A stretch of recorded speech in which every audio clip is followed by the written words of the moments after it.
দেখুন থালা এভাবে উপর করছি, কাট করছি, দেখুন পড়ছে না।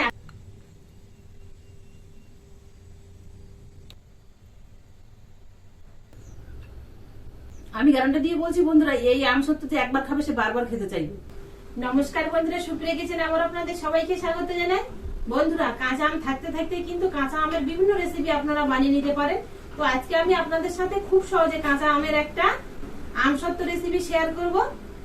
তবে আমি আজকে কিন্তু যে কাঁচা আমের আমসত্ত্বটা বানাবো এর মধ্যে কোনো রকম কালার ব্যবহার করবো না। একদম কাঁচা আমের যেরকম ন্যাচারাল কালার থাকে সেরকম একটা সুন্দর মিষ্টি মিষ্টি কালার থাকবে, আর টেস্টটাও কিন্তু দারুণ হবে। আর এই আমসত্ত্বটা খেলে আপনাদের কোনো শারীরিক দিক থেকে ক্ষতি হবে না।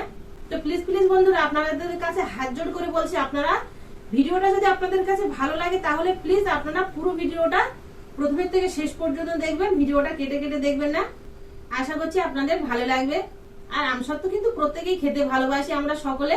তো বাড়িতে যদি খুব সহজে কম সময়ের মধ্যে বানিয়ে নিয়ে বেশি দিন সংরক্ষণ করে রাখা যায় তাহলে কিন্তু সেটা ভালো হয়। তো চলুন কথা না বাড়িয়ে রেসিপিটা ঝটপট শুরু করে দিই। তার জন্য প্রথমে আমি আমগুলো কেটে নেবো গাছ থেকে। আপনারা তো সকলেই, যেসব বন্ধুরা আমার পুরোনো ভিডিও দেখেছেন আপনারা জানেন গাছে আম আছে। তো গাছ থেকে আমি আমটা আগেই নামিয়ে এনে ধুয়ে এনে রেখেছিলাম। এবার আমটাকে কেটে নেবো। দেখুন এখানে এক থালা আম আমি নামিয়ে ধুয়ে এনেছি, আমগুলো কেটে নেব। এই আমের মধ্যে যদি একটু এঁচড়ও হয়ে যায় তাতেও কিন্তু কোনো অসুবিধে নেই, কারণ আমটা তো সেদ্ধ করা হবে কাটার পরে, ধুয়ে মানে কেটে ধুয়ে নেওয়ার পরে, সেই জন্য হালকা একটু এঁচড় হয়ে গেলেও কোনো অসুবিধে হবে না। আঠিগুলো বের করে নিয়েছি, দেখুন খুব একটা এঁচড় হয়নি, বেশ মিডিয়াম আছে। ছোট বড় যেরকম সাইজ আপনারা কেটে নিতে পারেন, আমি একটু এরকম ছোট সাইজ করে কেটে নেব। সবগুলো একইভাবে কেটে নিয়েছি। এবার পরিষ্কার জল দিয়ে আমগুলো ধুয়ে নেব, কারণ আমের মধ্যে একটা কষ থাকে, দেখবেন কাটার পরে কালো হয়ে যায়। ধুয়ে নিলে সেই কষটা আর থাকবে না।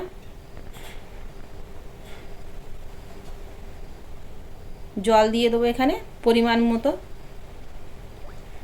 মানে আমগুলো যেন ডুবে থাকে জলের মধ্যে, এরকম একটা মাপ করে জলটা আমি দিয়েছি। 3টে কাঁচা লঙ্কা দেবো এর মধ্যে, যেহেতু শুকনো লঙ্কা ব্যবহার করব না বলেছি। ঢাকনা চাপা দিয়ে সেদ্ধ করে নেব। সেদ্ধ হয়ে গেছে আমগুলো 10 মিনিট পরে, দেখুন খুব ভালো মতোই সেদ্ধ হয়ে গেছে।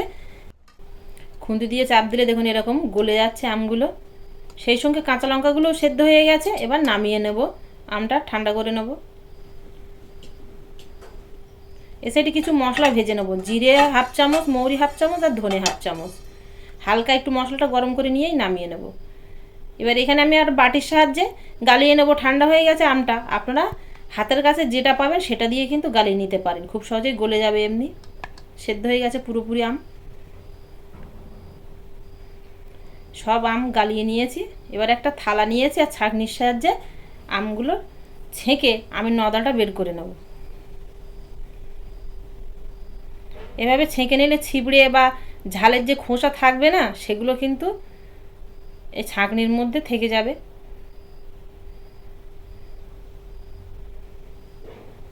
আর নদাটা দেখে খুব সহজে বেরিয়ে গেছে, আর ছিবড়িগুলো সব এরকম থেকে গেছে।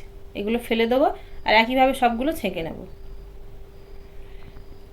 সব নদাই ছেঁকে নিয়েছে, দেখুন এক থালা হয়েছে।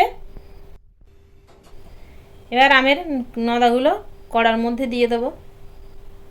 দেখুন শুধু কালারটা একদম ন্যাচারাল কালার, দেখুন বন্ধুরা। এবার এর মধ্যে পরিমাণ মতো চিনি দেবো। আপনারা আপনাদের পরিমাণ মতো চিনি দেবেন, যেরকম লাগবে। টক আম হলে বেশি আর মিষ্টি আম হলে একটু কম।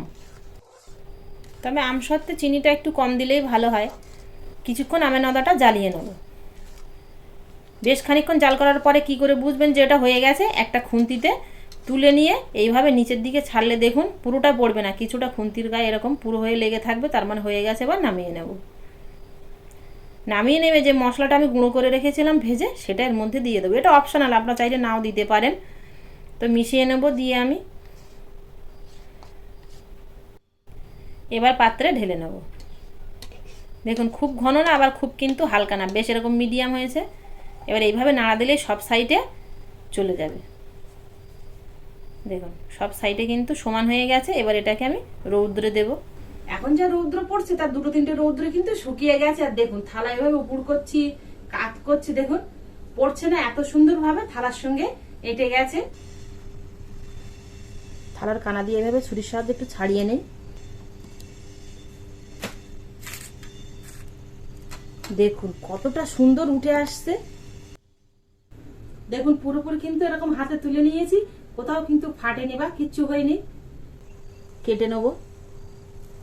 দেখুন খুব সুন্দর কিন্তু এরকম কাটা যাচ্ছে। এবার আমসত্ত্বগুলো রোল করে নেব। তবে আপনারা রোল করতেও পারেন বা চৌকো করেও রাখতে পারেন, নইলে সরু সরু করেও কিন্তু রাখতে পারেন, কোনো অসুবিধে হবে না। দেখুন কতটা সুন্দর, কোথাও কিন্তু ফাটেনি আর কিচ্ছু হয়নি। আর প্রত্যেকটাই কিন্তু এরকম সুন্দরভাবে উঠে আসবে। দেখুন কতটা সুন্দর হয়েছে।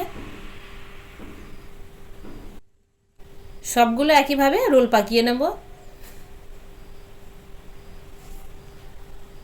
সবগুলো রোল পাকিয়ে নিয়েছি, এবার আপনাদের কেটে দেখাচ্ছি। দেখুন কত ভালোভাবে কেটে যাচ্ছে।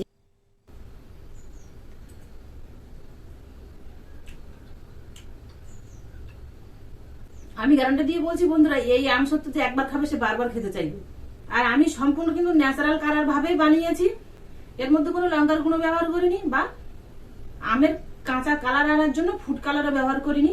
আর শুকনো জল খেলে অনেকের অসুবিধা হয়, অম্বল হয়, সেই জন্য এর মধ্যে কিন্তু আমি শুকনো জলের গুঁড়ো ব্যবহার করিনি, কাঁচা ঝাল দিয়েছি, যেটা আপনাদের স্বাস্থ্যের পক্ষে কোনো ক্ষতি করবে না।